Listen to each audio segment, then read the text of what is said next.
El perro se llamaba Cuervo por la raya negra que le recorría el hocico hasta la punta de la columna, como hollín arrastrado por la nieve.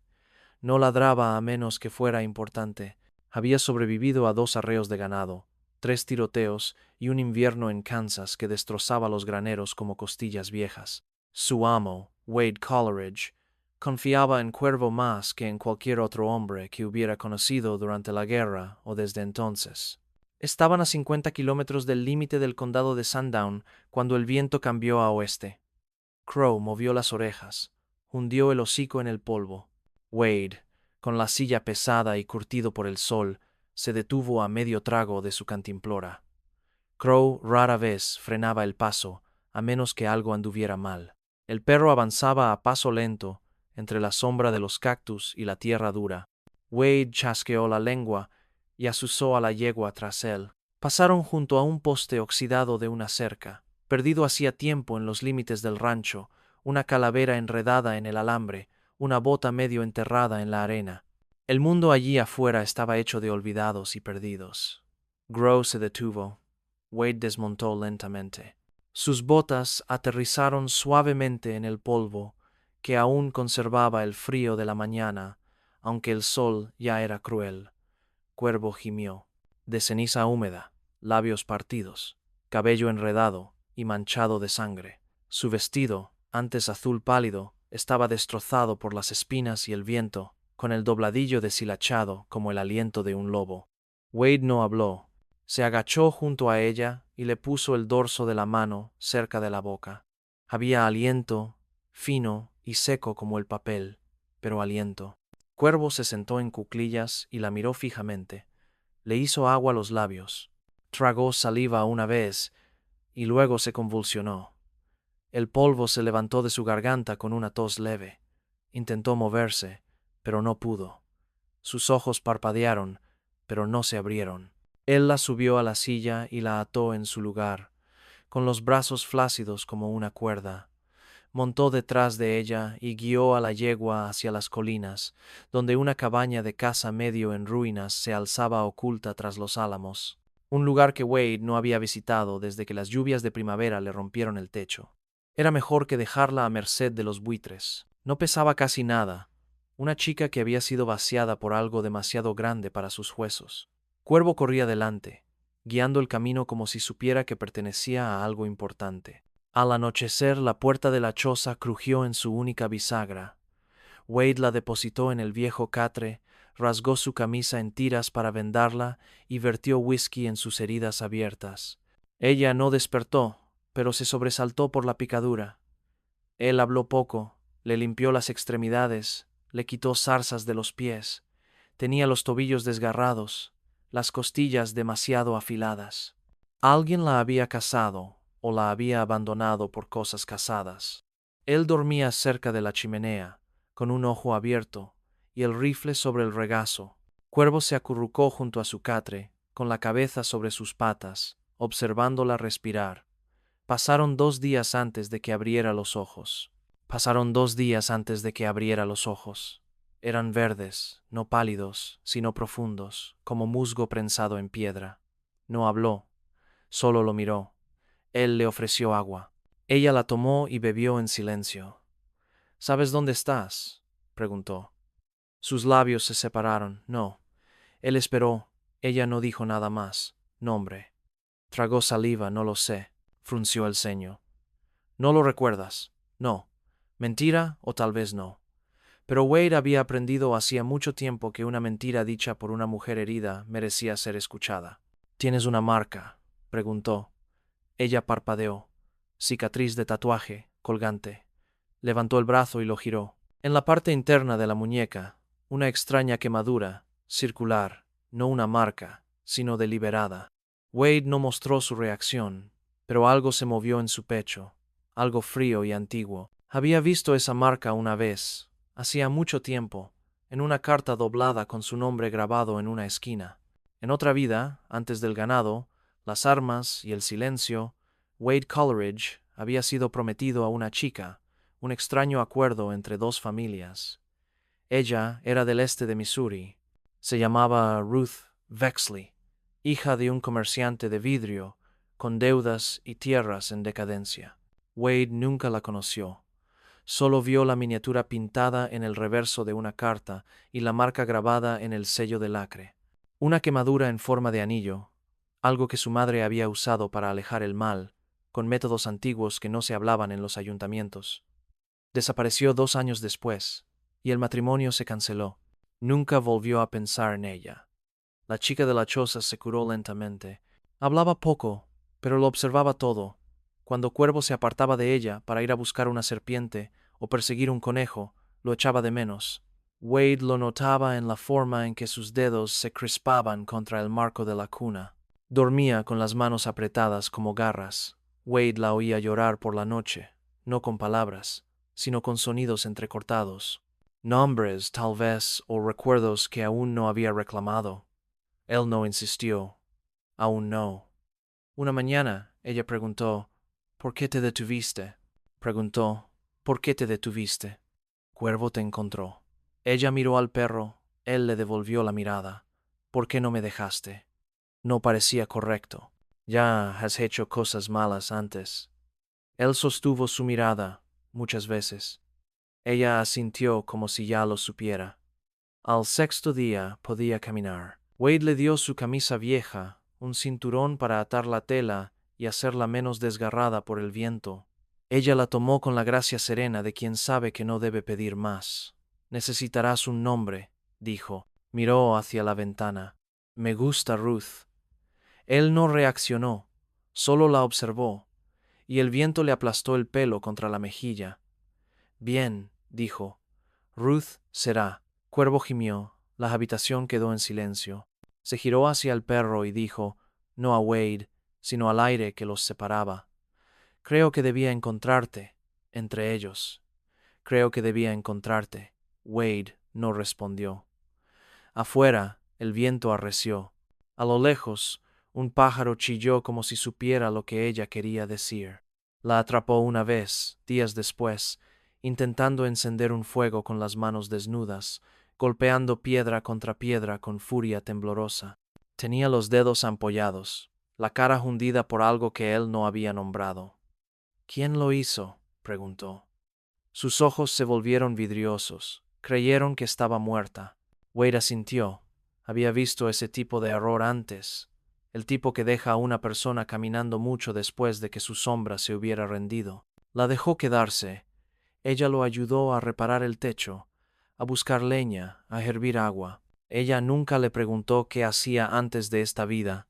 Él no le preguntó qué recordaba, pero cada noche la veía girar la marca de la quemadura en su muñeca contra la luz del fuego, como si fuera una brújula que apuntara a un lugar enterrado en lo profundo. Y entonces, una noche, ella se paró en la puerta, con Cuervo a su lado, y dijo, «Quiero encontrarlos». Wade no tuvo que preguntar quiénes. «Necesitaré un arma», añadió. «¿Alguna vez has disparado?» «No». Se levantó y abrió el maletero. El revólver que había dentro había sido de su padre. El maletero. El revólver que había dentro había sido de su padre. Un Colt Navy, ennegrecido por el tiempo, se lo entregó. Su mano se cerró sobre él como si siempre hubiera sabido su peso, y Wade lo supo entonces. No fue la casualidad, ni el destino, ni la piedad lo que había llevado a su perro a ese polvo. Era la promesa que nunca quiso cumplir. Y el ajuste de cuentas que la aguardaba con su nombre se grabó a fuego en él como sangre. Aprendió a disparar con furia silenciosa, nunca se inmutó ante el retroceso, nunca sonrió al sonido de una bala impactando en la hojalata. Wade colocó botellas rotas, ollas oxidadas, una vez incluso el ala de un espantapájaros que clavó en un poste. Los mató a todos en una semana.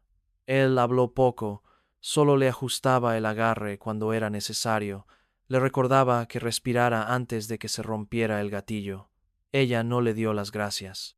Por la noche limpiaba el potro a la luz de la lámpara, desmontándolo pieza por pieza, hasta que el arma le resultó tan familiar como el aliento. Sus manos, antes temblorosas de hambre, se tranquilizaron. Enderezó la espalda.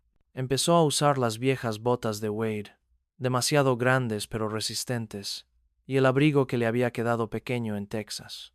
El cuello le rozaba la mandíbula como una armadura. cuervo no se separaba de ella. Ahora se movían juntos, explorando arroyos, observando los cambios del cielo, dando vueltas por el perímetro, como si esperaran que algo malo les alcanzara cualquier día.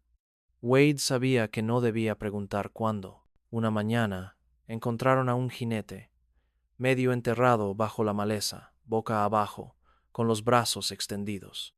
Un disparo certero en la espalda, el caballo huido, los buitres sobrevolando en órbitas perezosas. Ruth se agachó junto al cadáver y le levantó el abrigo. Algo cambió en su rostro. Metió la mano en el bolsillo interior y sacó una moneda.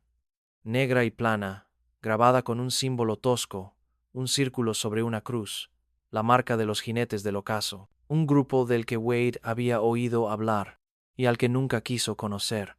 No eran exactamente forajidos, ni soldados, mayormente sicarios.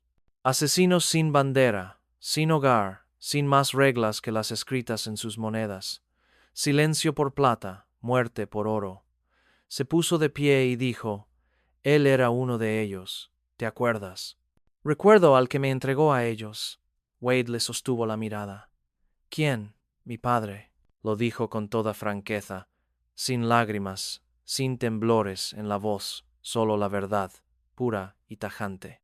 El cuervo volvió a gruñir, el viento cambió, cabalgaron hacia el sur, rumbo a Dustwhip, un pueblo ahogado en sal y huesos, donde los jinetes del ocaso habían sido vistos por última vez. La cabaña se alzaba tras ellos, vacía como una tumba limpia. Ruth llevaba ahora la pistola en la cadera, el pelo recogido con hilo de tendón, los hombros estrechos pero firmes.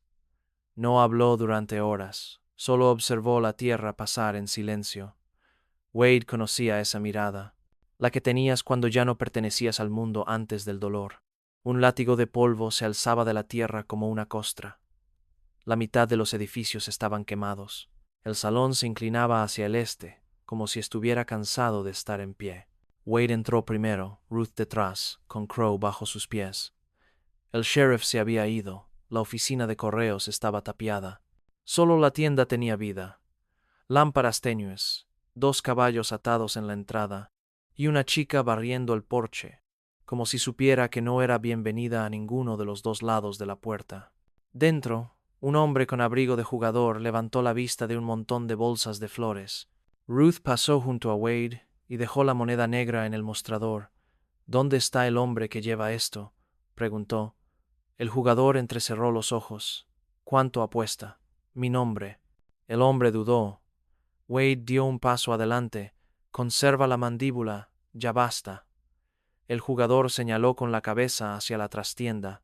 Creo que encontrarás un mapa en la pared, dijo, marcado con carbón. El tercer campamento bajando por la cresta negra. Se mantienen en movimiento. ¿Esperan compañía?, preguntó Wade. No esperan nada, dijo el jugador. Solo esperan. El campamento no estaba tan escondido, sino situado donde nadie en su sano juicio iría. La cresta negra se adentraba profundamente en el terreno. Paredes escarpadas, laderas de pedregal.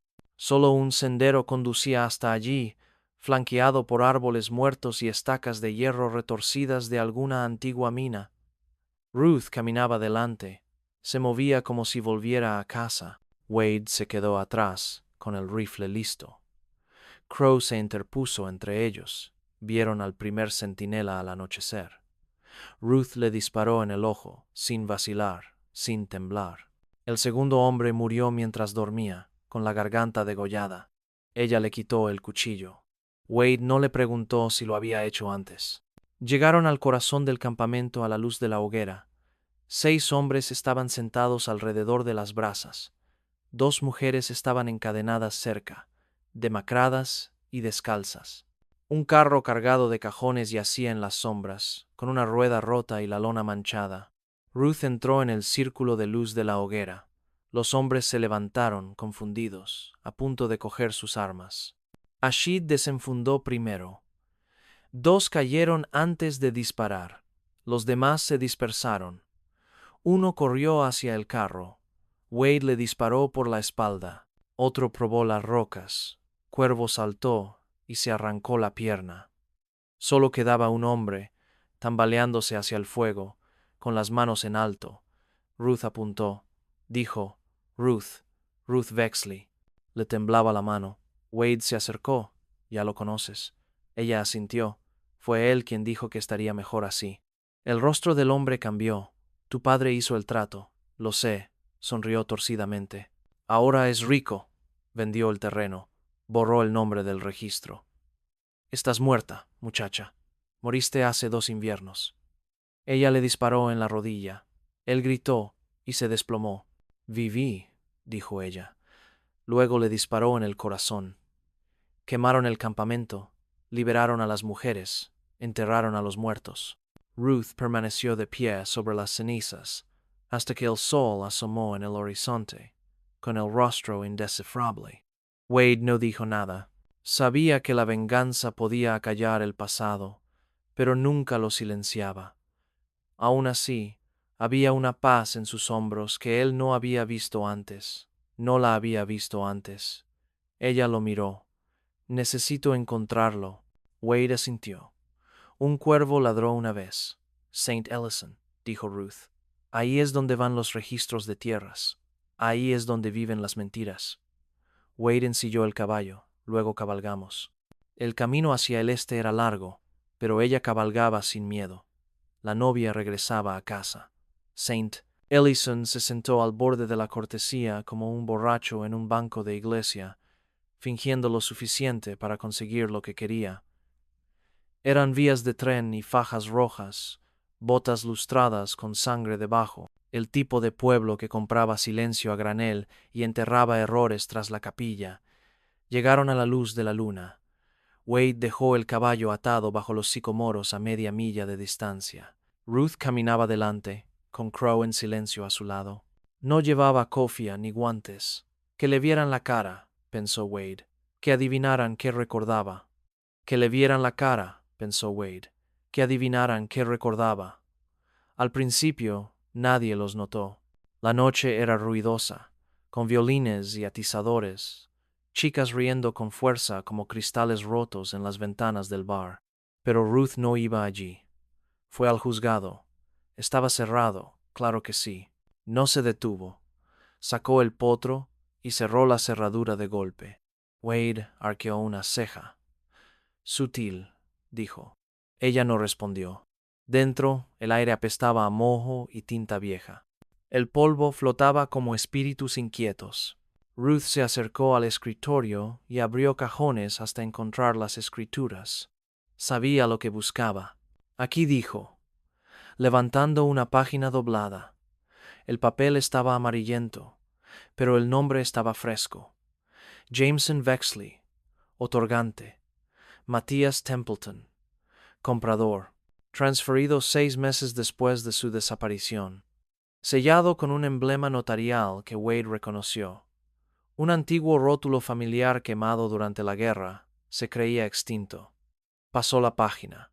Allí, garabateado en el margen con letra extranjera, se leía «Propiedad liquidada antes de fallecer». Lo miró fijamente hasta que palideció. Entonces partió la página por la mitad. No durmieron. En cambio, siguieron el rastro de papel por toda la ciudad.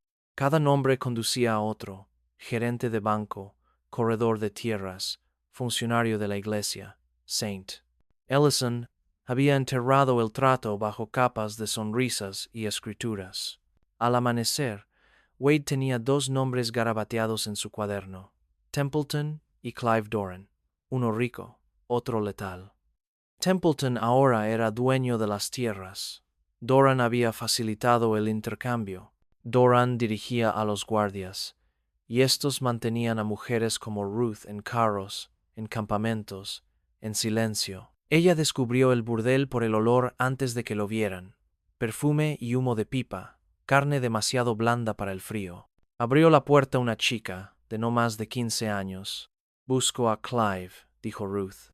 «No recibe visitas», respondió la chica. «Dile que es la hija de Bexley». La chica parpadeó una vez y desapareció dentro. Wade le puso una mano en el hombro a Ruth y ella se la quitó. 5 minutos después, apareció Clive Doran. Era alto, con los dientes demasiado blancos y las botas demasiado limpias. Sus ojos la contemplaron como si fuera ganado. La hija de Bexley, dijo despacio, no esperaba verte de pie, no esperaba verte de pie. No se movió. Estabas destinada a desaparecer, añadió. Una pérdida silenciosa, lamentable pero útil. Recuerdo tus manos, dijo. Recuerdo el anillo, la cresta de hierro, cómo abriste la puerta cuando me sacaron a rastras. Se rió entre dientes. Los recuerdos eran curiosos. Cuervo gruñó. Doran buscó su cinturón. Wade disparó primero, golpeándole la muñeca. La pistola cayó. Doran gritó. Ruth dio un paso adelante y le golpeó la rodilla con el potro. Se desplomó. Ella se arrodilló a su lado. Me llevarás a Templeton, dijo. Ahora. La mansión se encontraba al oeste de las vías, en terreno elevado, con grandes ventanales. Templeton se había comprado la mejor vista de los pecados del pueblo. Arrastraron a Doran por el sendero como si fuera un saco de carne. El mayordomo abrió la puerta y palideció. Dile, dijo Ruth. Doran, apretando los dientes, susurró. Está aquí. Pasaron unos minutos, y la puerta se abrió de par en par. Matthias Templeton estaba allí de pie, con un abrigo de terciopelo, el mismo sello en el cuello que en la hoja del notario. Tenía el pelo blanco y los ojos hundidos. Miró a Ruth como si fuera humo, surgiendo del pasado. Eras una niña, dijo. Eran negocios. Ya no soy una niña. Wade dijo que vendiste las tierras de su familia, que firmaste su muerte. Templeton miró más allá de ellos, al perro, al arma, a los ojos llenos de fuego. No puedo deshacerlo, dijo. No respondió Ruth, pero puedes pagar. Levantó al potro. Templeton ni se inmutó, dio un paso adelante. Si hubiera sabido en qué te convertirías, dijo, te habría matado yo mismo. Ella le disparó en el ojo. Doran volvió a gritar. Wade le dio un culatazo en la mandíbula. El mayordomo corrió. Cuervo ladró una vez. Dejaron la casa en llamas tras ellos. De vuelta en las afueras del pueblo, Ruth estaba sentada bajo los sicomoros, con el arma en el regazo y la cara manchada de hollín. Wade estaba cerca, observando el camino. Ya puedes irte, dijo. Vuelve a la tierra, dijo. Vuelve a la tierra. Negó con la cabeza. Ella lo miró entonces. Realmente lo miró. Creo que estabas destinado a encontrarme. Cuervo te encontró, te guió. No volvieron a hablar durante un buen rato. Al anochecer se dirigieron al norte, de vuelta a las colinas, a la tierra que no había sido robada. Se dirigieron al norte, de vuelta a las colinas, a la tierra que no había sido robada.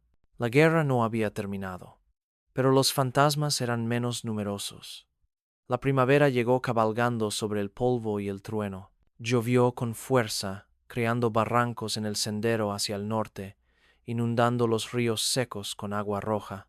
Ruth no parpadeó ante la tormenta. Cabalgó a través de ella como si perteneciera a los huesos del mundo, no a su piel. Acamparon en las ruinas de una capilla incendiada, con las paredes de piedra ennegrecidas y un crucifijo partido en dos. Los bancos habían sido arrancados para usar leña hacía mucho tiempo. Wade encendió la fogata de todos modos, y Cuervo se acurrucó bajo el altar como si fuera una guarida. Ruth se arrodilló junto al púlpito en ruinas, recorriendo con los dedos las tallas intactas, nombres, fechas, oraciones grabadas por personas olvidadas. ¿Alguna vez has creído en Dios?, preguntó. Wade echó un leño al fuego cuando yo era niño, hasta que aprendí lo que los hombres pueden hacer con su nombre. Ella asintió como si esperara la respuesta. Solía rezar, dijo, en el campamento antes de olvidar las palabras. Wade no respondió. Se giró con la mirada fija en el borde del fuego. ¿Crees en la justicia? Yo creo en las consecuencias. Se puso de pie. Luego iré a Stonewater. Él levantó la vista. ¿Por qué allí? Es donde se llevaron a la niña. Wade se levantó lentamente. ¿Qué niña? Respiró hondo, con un temblor en los bordes. La primera noche que me sacaron de casa de mi padre, había otra niña, más pequeña, de unos 7 años. Dijeron que traería más monedas. Gritó hasta que le metieron un trapo en la boca. Wade sintió que algo se le apretaba en las costillas. Ruth lo miró a los ojos. La dejé atrás. Stonewater estaba 5 días al noreste. Un pueblo minero convertido en una mina de huesos, antaño rico en minerales, ahora asfixiado por la pobreza y la neumoconiosis. Los guardias de la compañía superaban en número a los mineros en una proporción de 3-1. Justice no tenía cabida allí. Pero Ruth no buscaba permiso. Buscaba permiso. Llevaba el abrigo ajustado y el arma suelta. Wade mantenía su rifle envuelto en lona, pero su dedo nunca se apartaba del gatillo. Cuervo caminaba delante, con el pelo erizado y los dientes al descubierto ante cada hombre que miraba demasiado. Encontraron a la niña en una choza en el extremo sur del pueblo, detrás del molino derrumbado. Se llamaba Elsie. Tenía 11 años, si acaso, era delgada como un alambre, con los ojos demasiado viejos para su rostro. Estaba sentada en el suelo, cosiendo una muñeca de arpillera con dedos que habían olvidado cómo ser una niña. Cuando Ruth cruzó la puerta, Elsie se estremeció. Ruth se agachó. «Te recuerdo», dijo. «Tenías una cinta amarilla». Elsie parpadeó. «Se la llevaron. Lo sé. Estás aquí para llevarme de vuelta». Ruth bajó la voz. «No, estoy aquí para quemarlo todo». El dueño de la mina se llamaba Cyrus Hobb. Vivía en una casa de ladrillo, mientras todos los demás dormían en la miseria. Empleaba a los guardias, compraba chicas a montones. El pueblo se doblaba a su alrededor como una corona oxidada. Wade quería matarlo sin más, pero Ruth tenía otros planes. Pasó la noche recopilando nombres. Encontró a un viejo sindicalista que recordaba su incendio. Encontró a 3 mineros que habían perdido a sus hijas, hermanas y esposas. Les dio whisky y les hizo preguntas que nadie se había atrevido a decir en años. Al amanecer, tenían 20 nombres. Al anochecer, 20 hombres con picos, cuchillos, 2 rifles y una sed que no se había saciado en una década. Ruth les dio la hora. Justo después de medianoche, cuando cambian los guardias y alimentan a los perros. No prometió seguridad. Prometió un ajuste de cuentas. La noche ardía azul de rabia. Llegaron en silencio, sin gritos ni caos, solo hombres que recordaban lo que les habían robado. Wade tomó la puerta sur. Ruth y Crow rodearon los establos. Uno de los mineros trepó al tejado con una antorcha y una botella de aceite para lámparas. El primer guardia murió antes de respirar. El segundo corrió. Lo dejaron. Dentro, Cyrus Hobb estaba a medio camino de su sótano cuando Ruth lo encontró. Ella no habló, solo levantó al potro. Él suplicó. Ella dijo: «¿Sabes cuántas noches recé por esto?» Él ofreció dinero, tierra y silencio. Rezó por esto. Él ofreció dinero, tierra y silencio. Ella dijo que tenía 7 años, y le disparó en la garganta. El fuego prendió más rápido de lo esperado. Las llamas saltaron del techo a las vigas, cubriendo el petróleo, las paredes, la historia. Ruth salió con Cuervo a su lado, con los ojos enrojecidos, no por el humo, sino por algo más profundo, algo limpio. Salieron de Stonewater al amanecer, Elsie dormida en la silla de Wade, Ruth caminando junto a la yegua. Nadie la siguió. La mina ardió hasta que no quedó nada. Una semana después, en un claro junto al río, Ruth le dio a Elsie un trozo de cuero y le enseñó a cortarlo en cinta. Amarillo. Wade observaba desde la distancia. No habló.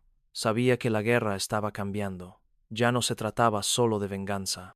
Se trataba de asegurarse de que el mundo que una vez mató a Ruth nunca volviera a poner sus manos sobre una chica como Elsie. El verano llegó seco y cruel, hendiendo la tierra con calor y avispas.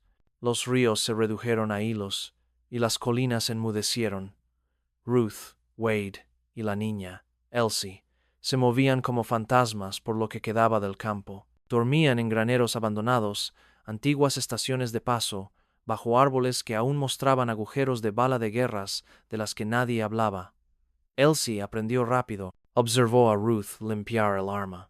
observó a Wade remendar botas con una paciencia que denotaba años de trabajo. Nunca lloró, ni una sola vez, ni siquiera cuando la fiebre la atacó a los 2 días de salir del acantilado de Grayler. Ni siquiera cuando la fiebre la atacó a los 2 días de salir del acantilado de Grayler. Esperaron en un sótano. Ruth le extendía paños húmedos sobre la frente y le susurraba cosas que Wade no podía oír.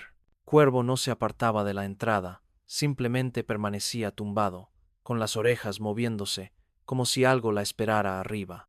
A la tercera mañana, Elsie se incorporó. Soñé que tenía alas, dijo la niña, pero se estrelló contra el suelo. Ruth le alisó el pelo. No lo harás. Wade se apartó de la puerta. Había enterrado a otros. Había sacado a chicas más pequeñas que Elsie de lugares peores. Pero a este, Ruth había decidido no perderlo.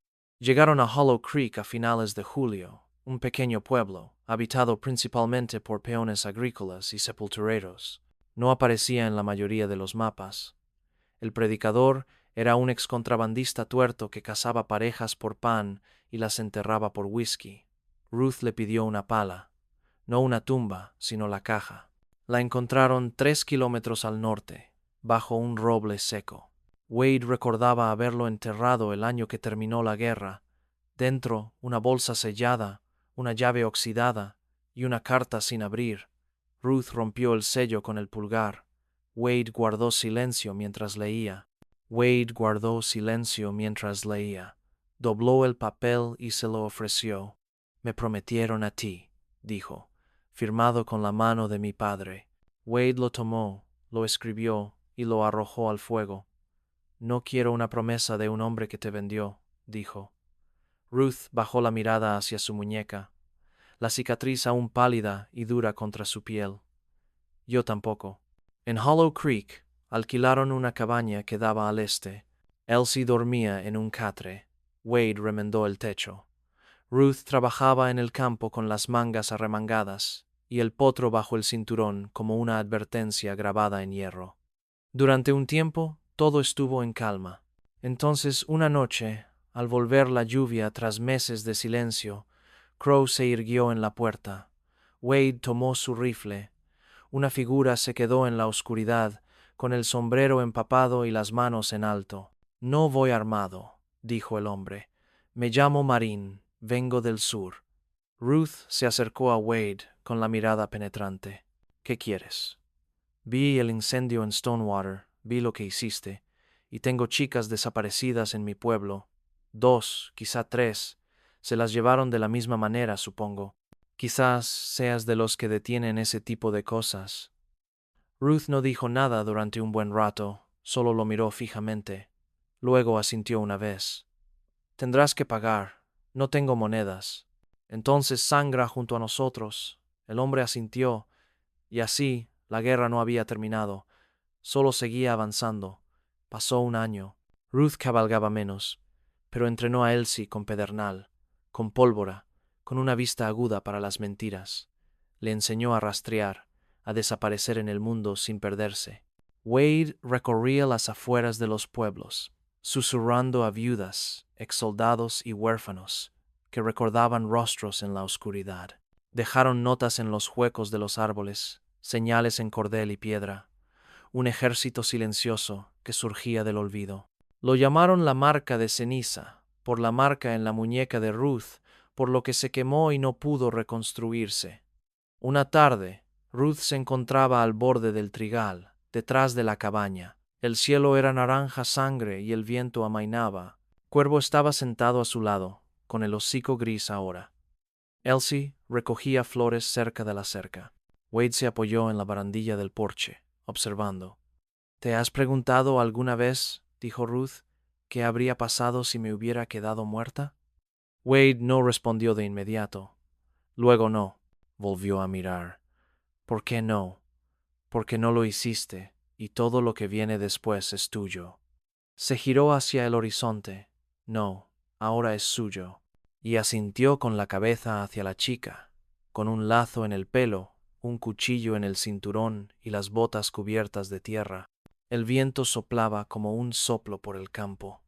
Ruth levantó la mano. y Cuervo la siguió sin orden alguna. Wade bajó del porche.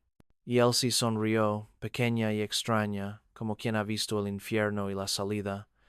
La tierra no cambió, pero la gente que la recorría sí. Eso fue suficiente. Ese fue el final que Ruth eligió. Y ella nunca miró atrás.